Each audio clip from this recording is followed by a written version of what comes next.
Hi, and welcome to On the Ride 25. This is our lucky 13th episode. Thank you all for watching, and thank you for making our last episode our most popular. So I'm Dominic. I'm Scott. And we're back on the Ride. And by the way, this is brought to you commercial free. Commercial free. Brought to you by, because of us. Yes. We have no sponsors, so we're still looking for a sponsor. Anybody, we're looking for. Throw it out there if you're interested. We're not picky either. We're like this level will take, Yeah. Well, we're about ready to get blacklisted this episode. That's right. After last episode, I got in trouble. So the odds of us getting more trouble on this episode are very high. Okay. We're going to talk about the good and bad, good and evil, whatever I want to say in cycling. So we're going to start with, we're going to throw some names and some things out. And we'd like to hear from you guys after we do this of what they think of if their opinion is the same as ours, because mine and yours opinion aren't the same. No. So we're going to go with the easiest one first. Toddy Boccaccio. Toddy. For me, nothing bad about this guy. This is the easiest thing ever. It's just all good. This is the only person, one of the very few things we looked at that were all good.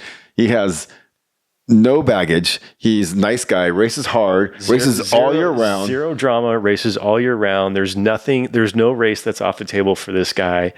Comes across as a genuine nice guy, wins. Congratulates if he wins or loses.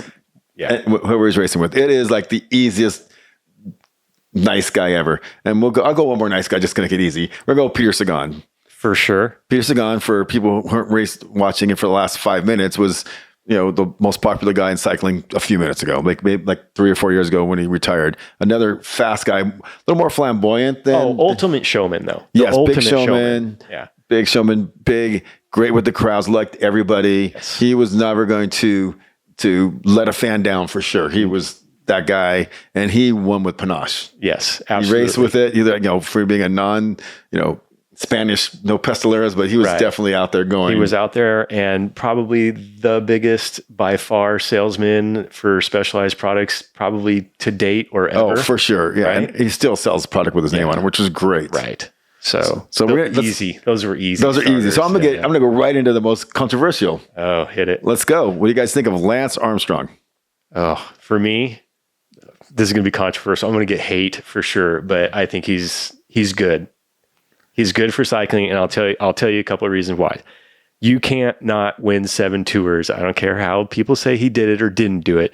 The 7 tours times 21 stages, that's 147 races that you got to be in control of. That's 147 races that you can't get a flat, get a mechanical. You got to control the race. You've got to have your team aligned with the goals, no infighting. And we've seen it year after year with other competitive teams where you think you have 2 leaders that butt heads and then it falls apart. Like, everybody backed this guy for the entire time that he was in this...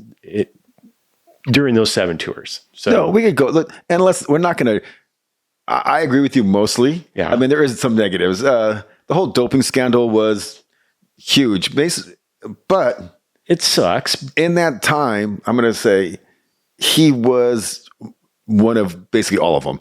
You could say there's that guy 85th, that got jogged out of getting an 85th spot, but in the top 10 for the first 5 tours, I think almost 90% of them we're either busted for doping or like heavily implicated in doping. So the doping part's not good, really. Not good. It's not good. But here's the thing: like it'll never be done. But if you could pull the blood samples of the top 25 guys of all 7 of those tours, that finished off the podium.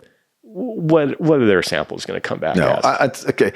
And we'll go for the positive. I mean, obviously he brought cycling to a whole nother level here in the United States, 100%. And his foundation, Livestrong, at the time raised more money for cancer than any other by far thing did. So it's not easy to say on him if it's plus or minus. Right. So it was, it's a little both. That's what I like about this. When we go down our list, I don't think you'll see that most of the things we're going to talk about, there's no good or evil in most of them, other than the 2 guys we just said were pretty much good. But here's the thing, one more thing, and I'll shut up about it.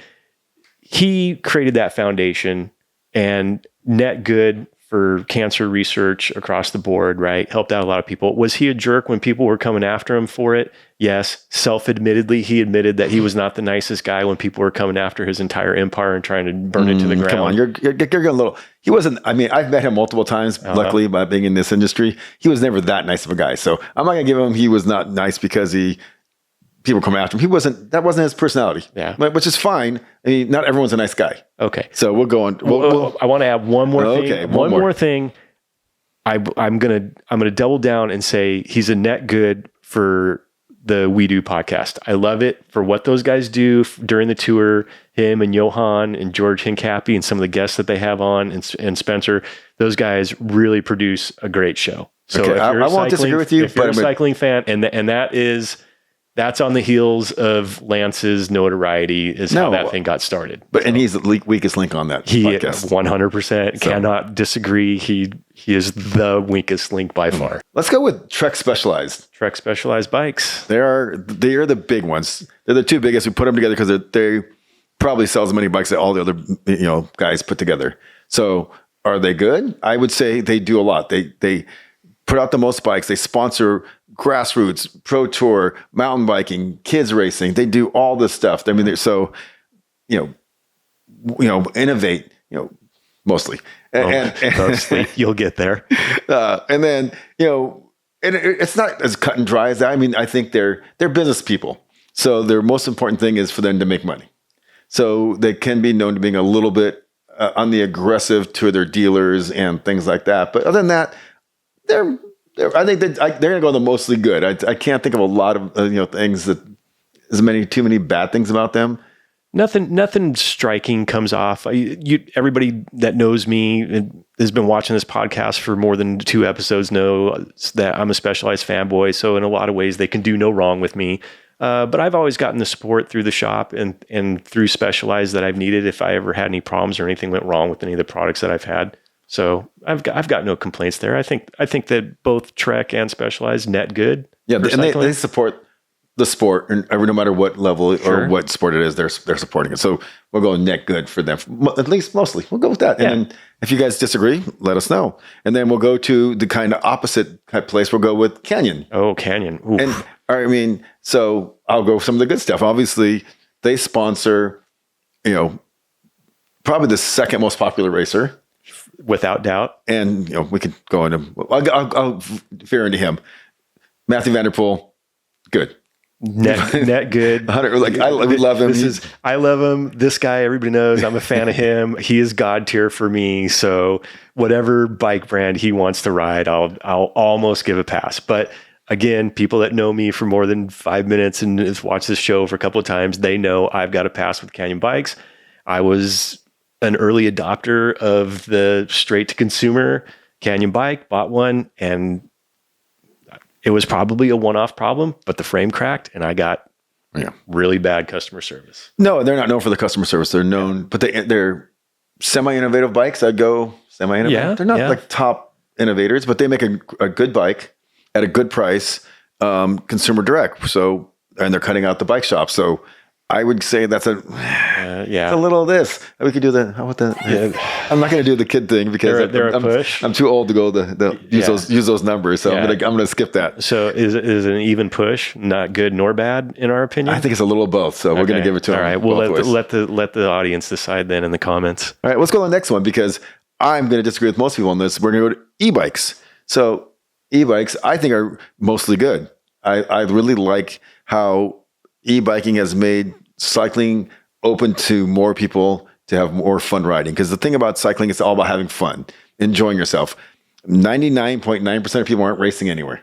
So other than down to the coffee shop, and we'll talk about that later. Yeah. But I enjoy that you can go on a ride with the guy who only rides once a week and still have a good time. Correct. And so, I mean, the negatives are, there's guys. I'll say it. Yeah. An e-bike will put you on in riding with a class of people that you may not have the skill set for. Oh, I think for sure, either both mountain and road. Yes. I mean, you can go up to the top of this mountain that you shouldn't be but that took some skill level to get to. And now you have to get down it. Correct. Without the skill level to go down it. And on a group ride, all of a sudden you climb to the front of the group. Do you know how to ride at the front of a group? Correct. So that's the negatives about it. And obviously there's a million junk e-bikes out there that are kind of ruining the whole name for e-bikes. And there's these Sur-Ron type bikes, and those don't even count as e-bikes. So most people should know that if it has pegs, it's not a bike. So the Sur-Rons and all those bikes you see the kids doing wheelies up and down the street, those are not e-bicycles. Those are e-motorcycles. So, the e-bicycles are great. You see so many people having fun on those things. So I'm a fan of them. Yeah. The Sur-Rons look cool though. Come on. If you live someplace you could ride it, I'd love to go dirt bike riding because I love dirt. I rode dirt bikes most of my life growing up. So, and then we'll go to a big one. I like this one too. Oh, this is a good one. I think we're going to get some. Hey, let's go to Walmart. So what do people think of Walmart? I think they're an overall net good, and I'm going to probably get hate for that because it's, the big box store that wants to take over everybody and they just shred the rest of the competition because they can do it in volume. But if we're looking at Walmart from the bike angle or the cycling angle, this puts a decent, affordable bike at reach for just about anybody. No, I agree. I mean, most first bikes bought across the United States, because we're going to go to the United States, are bought at a Walmart style store of a department store.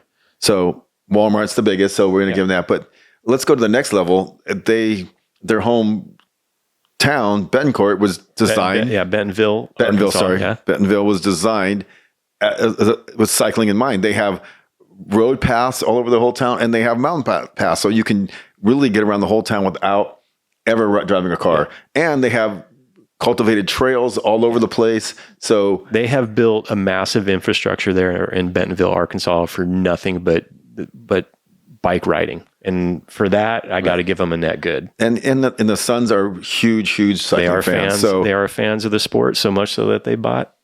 We're going to the next one. Wow, you just cut my. I guess I'm done with this. So let's move on. We're on to Rafa next. So Rafa, the most iconic cycling clothing brand there is. Probably in 20 years. I think of all time, just iconic. I mean, you could say others have come and gone, but nothing had the pull of Rafa. Rafa is a worldwide brand and the really first worldwide fashion first brand for cycling. Yeah. And they rode the top forever. Yes. I mean, so much so that they had clubhouses. They did. Right? Right.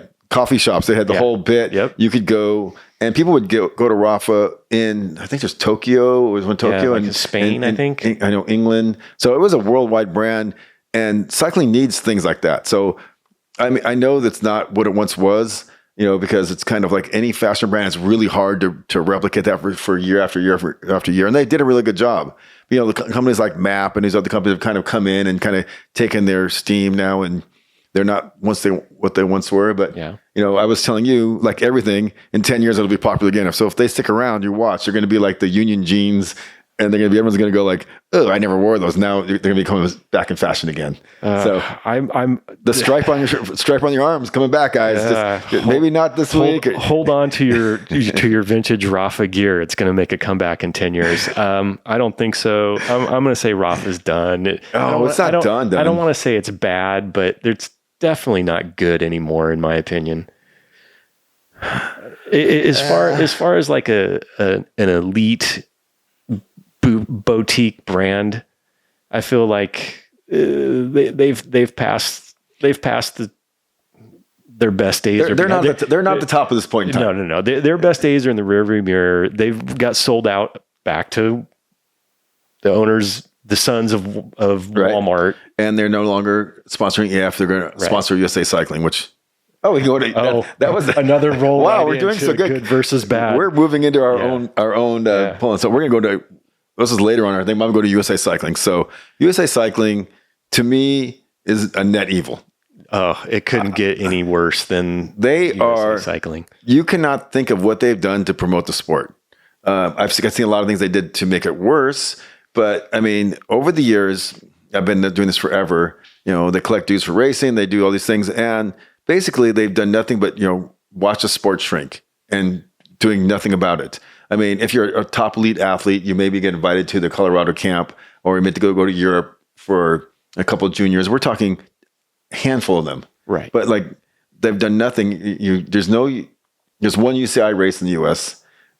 All the sports, they all go away. Everyone comes and goes, and they're not doing anything to kind of help promote the sport. They don't, like, they made it illegal for a Pro Tour guy to ride the local CBR race because for no reason at all. I mean, that's like, you would want these guys there.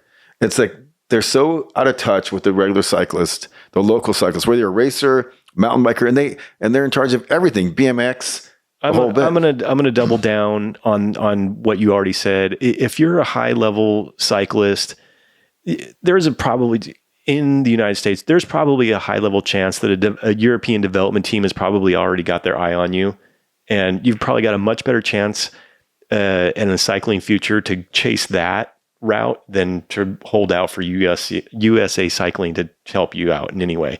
And everybody knows this. Well, this time of year, I'll just say it. We're in late October, nearly, almost November now. From now until early May, European weather is junk. I mean, it is crap. And USA Cycling, how come we can't have a world tour here in the United States? We've got great roads. We've got great weather during the early spring in certain, parts of the country here. There is no reason why USA Cycling can't be all over trying to put together a world tour here. We let all the world tour pros go to Australia in the wintertime instead of bringing them here.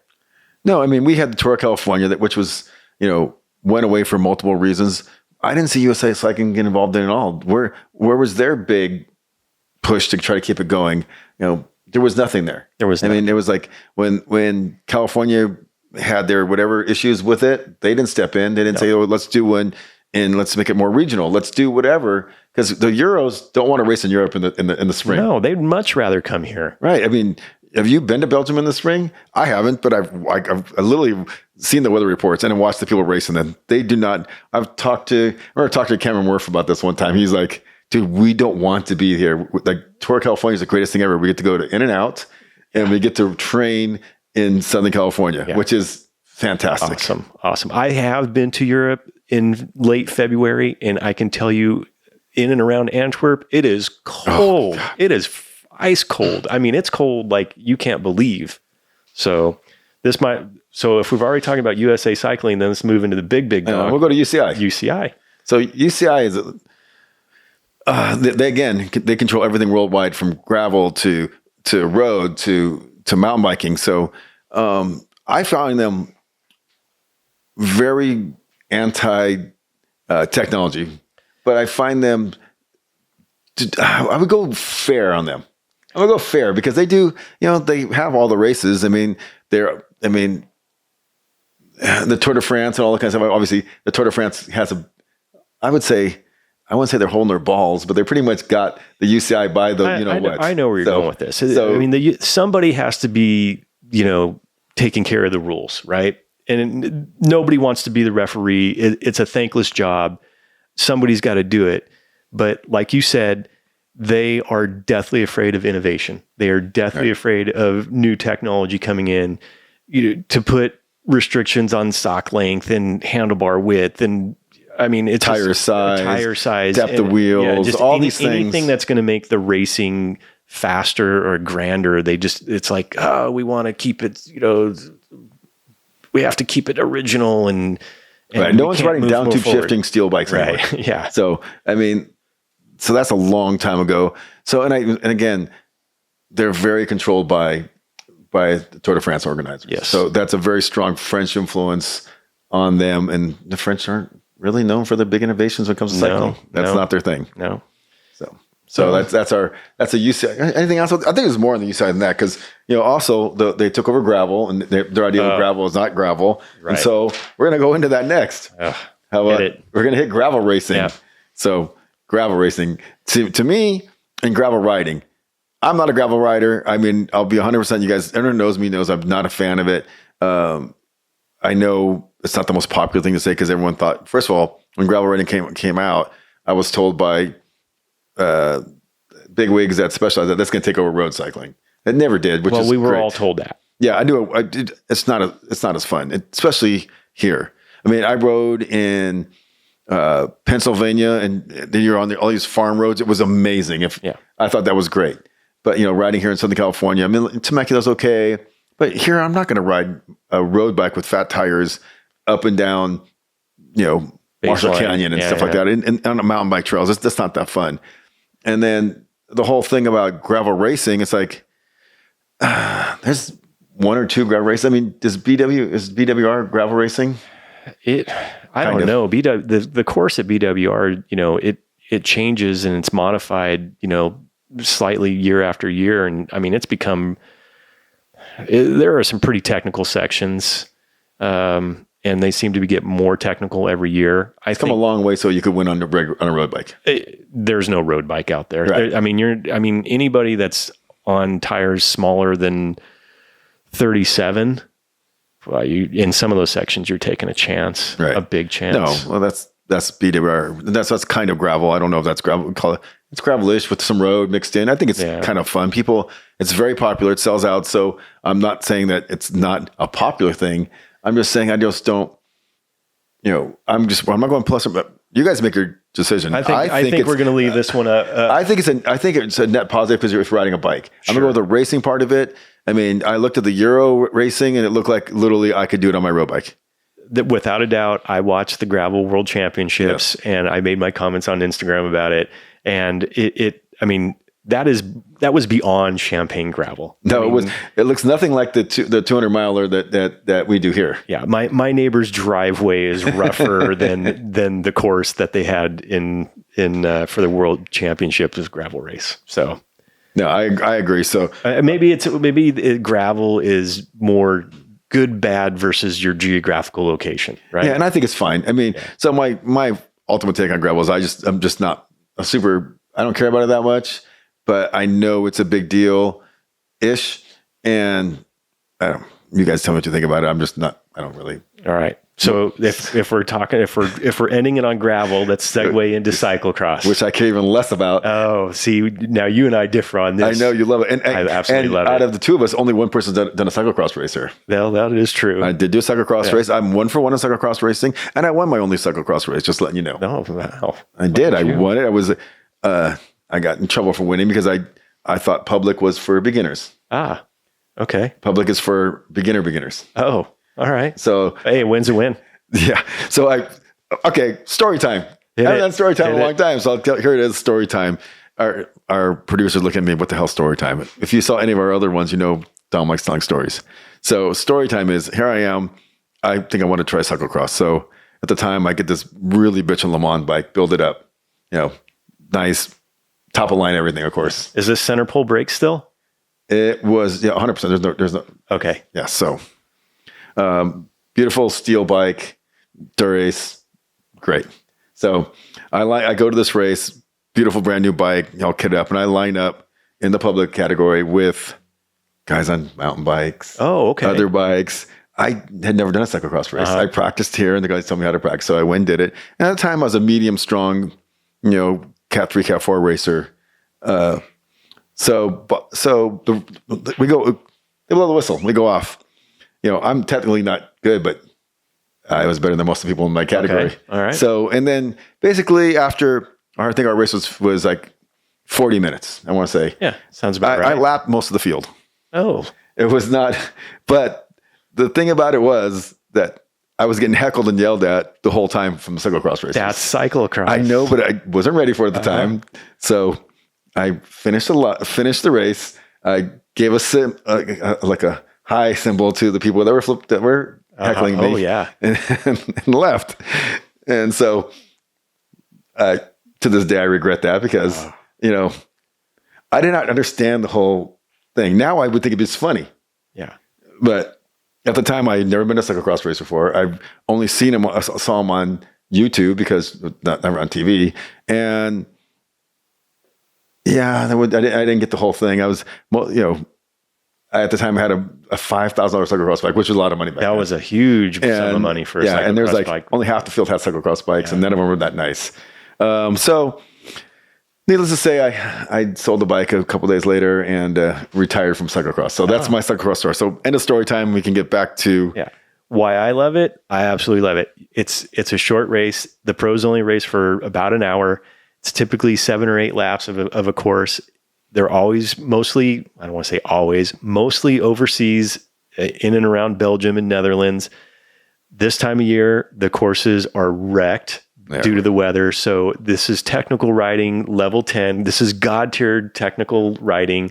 And my boy, Matthew Van Der Poel, just comes in and crushes them year in and year out. But not only that, you have some really great rivalries with cyclocross. You got Wout van Aert and Matthew Van Der Poel and Elise Iserbit.